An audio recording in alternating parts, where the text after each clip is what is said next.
Welcome to What We Made Possible, the podcast where we explore the power of healing and driving change for advocates, leaders, and change makers. The conversations here draw the connection between creating new possibilities in the world, possibilities of care, of belonging, of thriving for our communities, with stories of personal healing and loving relationship building. I'm your host, Patty Daylight, leadership coach for social change. I spent a decade in nonprofits, government, and DEI, securing 6- and 7-figure opportunities for communities of color. And I've experienced firsthand the transformative power of compassion, healing, and belonging in making a bigger impact. Let's dive in. Hi, all. Welcome back to What We Made Possible. Today, I want to try a little something different. I want to talk about something that I think a lot of us feel, but we rarely name, which is that moment when the institution, the job, the mission, the thing that you gave your best to, when that breaks your heart. And that happens for a lot of folks who work in mission-based work, where you are trying to make a difference in the world and you're trying to make money by doing that. And you work in institutions that are also trying to make a difference in the world, but they end up not being what you thought they were. I've been reading the book Careless People by Sarah Wynn Williams. I've been listening to it, let's be honest. I really love a good audiobook memoir. Shout out to Jess, my editor for this podcast, who is also the badass editor and CEO of an audiobook company that literally has a Grammy for how well they do audio. But yeah, so I've been listening to this book called Careless People, and it's about this woman who was a global policy leader at Facebook. I'll tell you a little bit more about her background, but she was this deeply mission-driven person who believed in the platform's potential to connect people, to protect democracy, and to make a real impact across borders. Now, I don't think she's perfect. And in the book, she talks about intentionally and unintentionally being complicit in a lot of shitty things that Facebook and Meta have done. But yeah, she came into the company like really wanting to make a difference, really believing that she could. And then over time, that belief began to crack, right?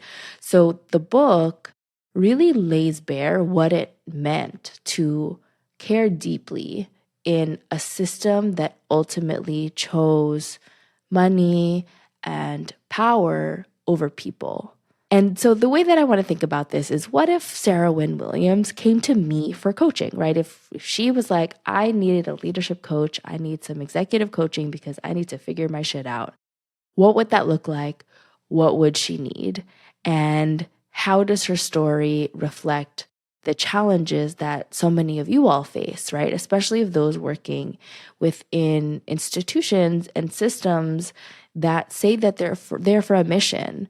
She talks a lot in the book about how Mark Zuckerberg and Lean Cheryl, I forget her last name, and all the other leaders of Facebook talk about how like their mission is to connect the world, right? Like, and they're here to change the world by connecting everybody.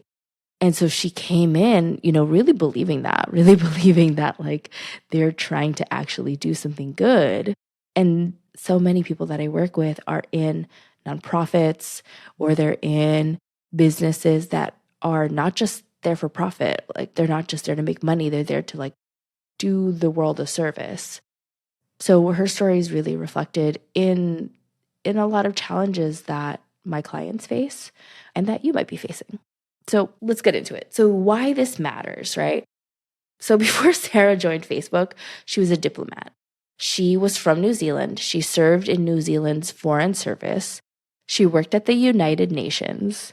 And she built her whole career around global policy and international cooperation. So she came into Facebook believing that the platform could function like a digital version of global infrastructure, and that it could protect democracy, that it could amplify marginalized voices, that it could steer the world towards justice.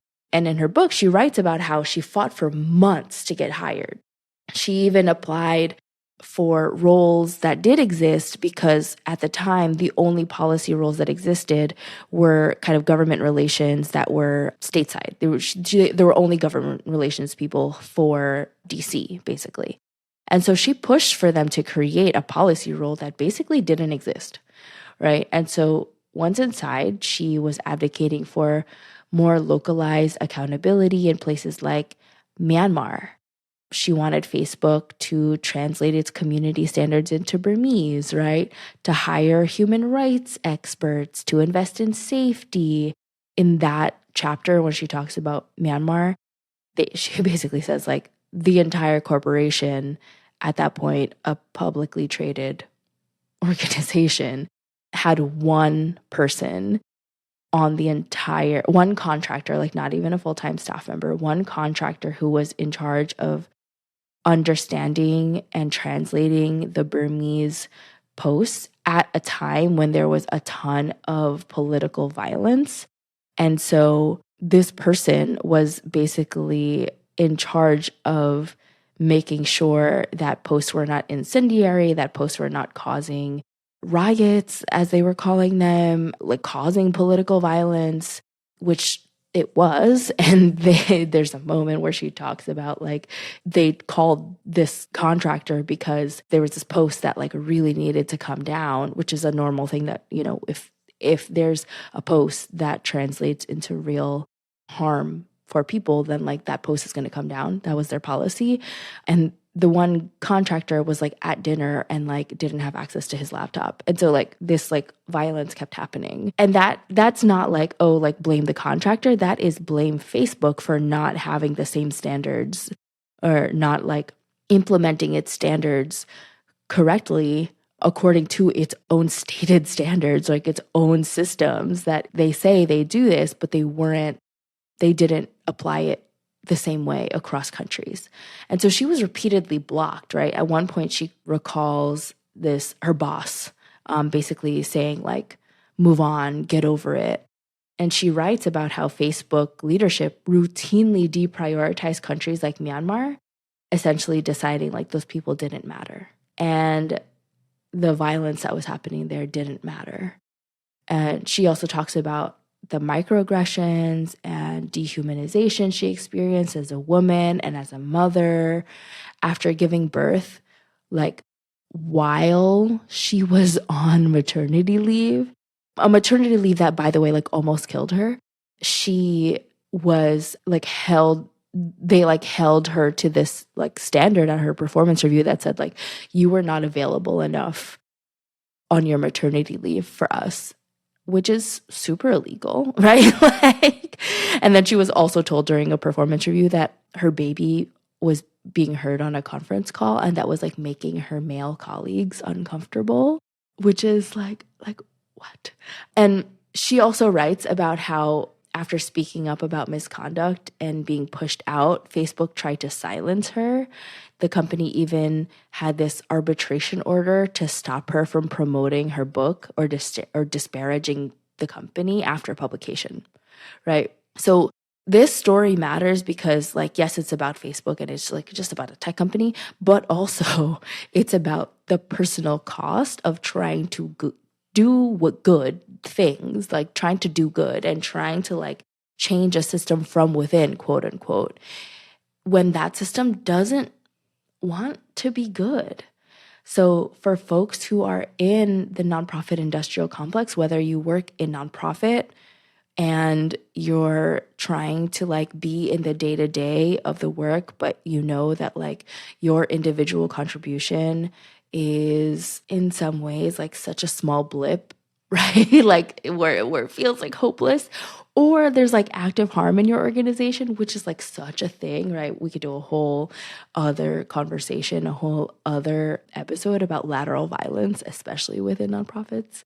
Or if you're on the funder side, right, and you're trying to distribute wealth to these organizations, you know that the people whose wealth you're distributing are like, sometimes the intention is like not the same as yours, right? There's not always that kind of alignment. Sometimes you don't know where that money is coming from, right? Like, we could do a whole other episode about this, but Edgar Villanueva's book on decolonizing wealth, he talks about like some of the foundations that he worked at early on in his career were like as a result, like that money came as a result of tobacco, right? Like it's within a system, and it's the same people running the foundation that are family members of the like family that owns these tobacco companies, right? So like the system doesn't necessarily want to be making a difference in the world, not like it's kind of a collateral thing that like they're doing good, right? They're just trying to make more money, trying to save some tax dollars. And I'm not saying that like we should all be pessimistic, but like sometimes we get into these systems and there's a personal cost, right? And there's a shattering of the glass when you realize like, oh, this is actually not what I expected. And that happens, right? I've coached people on that. Okay, so if Sarah were a client of mine, here's what I imagine she'd bring to our coaching space. So the first challenge, I would say, is identity disruption. So she used to believe in the work. She fought hard to be part of it. And now she's left asking, who am I now that I'm not fighting that fight anymore? So she tells this story. The whole story is about how she went from idealism to disillusionment. And at one point, she realized that her title meant nothing, right? When decisions were being made in back rooms without her input. She was this policy lead, and yet key choices were being made that contradicted everything that she stood for. And then she was made to kind of implement that decision. I'm like so physically uncomfortable saying it because I've been in that position. So in coaching, we would really work to reconnect her with who she was before the betrayal, right? I might ask like, which part of you have you lost? And which part of you is ready to live again? And in that moment, right? Like, I'm also like, what part of you do you want to carry with you from that? Like, you're not fighting that fight anymore, and you went from idealism to disillusionment, but there was still a positive intention for you of that disillusionment. And I think what I read from or what I hear in her voice as I like listen to her audiobook is that in the disillusionment, there is still idealism. There is still the belief that like what is right is right and what is wrong. And these decisions that are contradicting everything that I stand for, like I can't do it anymore. And that is still something to hold on to, right? Like you can't, that disappointment means that she still believes in that ideal state, that a company like Facebook, like Meta, I guess now, could still make a difference, not to hold out hope necessarily that they were going to do that, but to say that like in the future, if she was to work somewhere else and try to do something else, that hope can still be alive. If that's something that she wants to hold on to, right? As a coach, I'm also like, it's up to the client, right? What part of them they want to bring with them. So yeah, I would be super curious and ask her in terms of that identity, just like shift, right? Like, who am I now? When she was at the UN, she was doing like really amazing things, right? And so like, what part of that do you want to like come back alive, right? Yeah. So like, how do we bring back this belief? And how do we reconnect with the part of ourselves that still wants to do that in the world, right? I imagine that she still does want to do that in the world. I don't know where she works now, but the reason why she wrote this book, right, is because, I haven't spoken to her, but I think that keeping the parts of her that we want to honor, and then reconnecting with the parts of her that she had to leave behind in order to survive at Facebook. So that's the first part, the first challenge around identity disruption. Second challenge is really around moral injury, right? She tried, she pushed for the better, and still harm happened. The Myanmar story is one of the most painful examples. She pushed for content moderation and translation, and she was told no many times. Her team even like literally translated the community standards by hand and like printed them on paper, and we're like trying to figure out a way to disseminate like literally the flyers as in like 1776. And again, like still they were blocked doing that. So Facebook didn't act in time, right? Like violence followed. And that moral weight just doesn't fade. Even though she knew that she tried the best that she could, the outcome still did not go her way, right? And people were hurt. The UN was calling it a genocide, right? I don't know the details of what happened in Myanmar, but she talks about a lot about it in her book. And I would imagine that she feels some kind of responsibility and guilt that harm happened because she wasn't able to do the thing that she wanted to do. And so in coaching, we wouldn't bypass that pain. We would make space for the grief, the rage, the self-questioning, right? I would help her name what compromises she had to make, what lines she had to cross, and what she still needs to forgive herself for. Because in order to move on, right, in order to do whatever is next for her in the world, she's like carrying that, right? And so how do we reckon with that moral injury? Because it's not wrongdoing per se, right? It's that like something happens to your soul, right? Like when your values are violated and when you are forced to do something that you don't want to do, or like what you want to do, you cannot. And so we would really just sit with that and try to understand like where do you want to go from here? Like how do you want to feel about this? And she takes a lot of meticulous time in the book talking about like every little thing that she tried and it just like didn't work out. And I would imagine that weighs really heavy. So yeah, we would really make space for that. And it's a tough one, you know? So let's talk about the third challenge, which is around her voice, exposure and visibility, and boundaries, right? She published the book. She told her version of the truth. I don't know what is the actual truth, right? Because I don't know her. I wasn't a part of the situation, right? She told her truth. And then the institution tried to silence her again. So she writes about how Facebook weaponized her non-disparagement clause and how speaking up led to isolation. And she was investigated for her own credibility after reporting misconduct. So if I was coaching her post-book publishing, I would help her decide how she wants to show up now without losing herself, right, in like the public performance of it all and the reactivity of it all. Facebook and Meta is ubiquitous, right? So she's going to see it. I'm sure it's still part of her everyday life. And so the question is like, how do you want to be in relationship with this? So we would explore visibility on her own terms, her own boundaries, what parts of the story that she wants to continue to share, and what parts get to remain hers alone.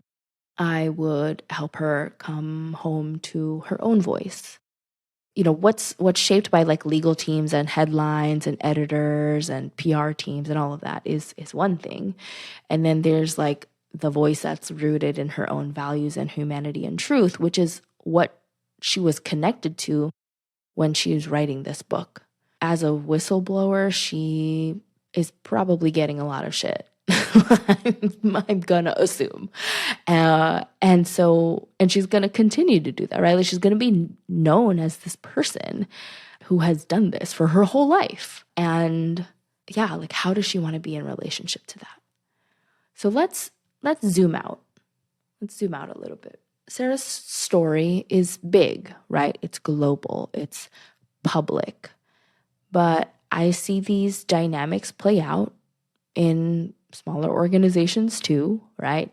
People come into their work with heart and hope, and people who want to change the system from the inside, right? People who find themselves exhausted, disillusioned, ashamed. And maybe that's you too. So maybe you've been working in policy or philanthropy or health or advocacy or education or climate, right? Any space where the mission sounds good, but the systems are harmful. And maybe you feel like you're failing, not because like you did anything wrong, but because the institution never truly supported you. This is the work of healing, right? This is the work of change. To not have to like prove yourself and not have to bypass the pain, but to like return to you so that you can move forward in a way that you're okay with. So it's a pretty like meaty book, and it's a pretty serious one. I think the next one I'm gonna look at is Maria Ressa's How to Stand Up to a Dictator. She's a fucking badass. I know Jess is reading the book. I started reading it or started listening to it, but I'm gonna finish. But yeah, let me know if there's any other like people or characters who you would like to hear about, like how I would coach them. So far, I'm thinking of some family members from Succession, and I'm thinking of Carmi from The Bear, or actually several characters from The Bear. And yeah, there's so many. There's like so many people I could talk about. The Murdochs, Anyway, if this resonated at all, if you're carrying any of this, right? Moral injury, guilt, identity rupture, grief, burnout, I want you to know that you're not alone. I work with leaders and teams navigating these exact moments, right? Transitions, big questions, sometimes betrayals. Whenever there's like a call for something new, right? When there's a transition happening or you're needing one. So if that's you, you can apply for private coaching or explore team coaching at the links in the show notes. And whether or not we work together, I want you to remember that you're allowed to change. You're allowed to rest. As a yoga teacher once told me, you're allowed to begin again. So yeah, thank you for listening. Thanks for being here. I really appreciate you. I hope that you are having an easeful transition into the fall. And I'll see you next time. Thanks so much. Thank you for listening to What We Made Possible. I really hope this episode resonated. As a coach, I always end with action steps. And so I invite you to do something, which is to pause and ask yourself, what resonated? What am I taking away? And what's possible for me and my community now? If you liked this conversation, please leave a review and a rating. It helps so much. Thanks again.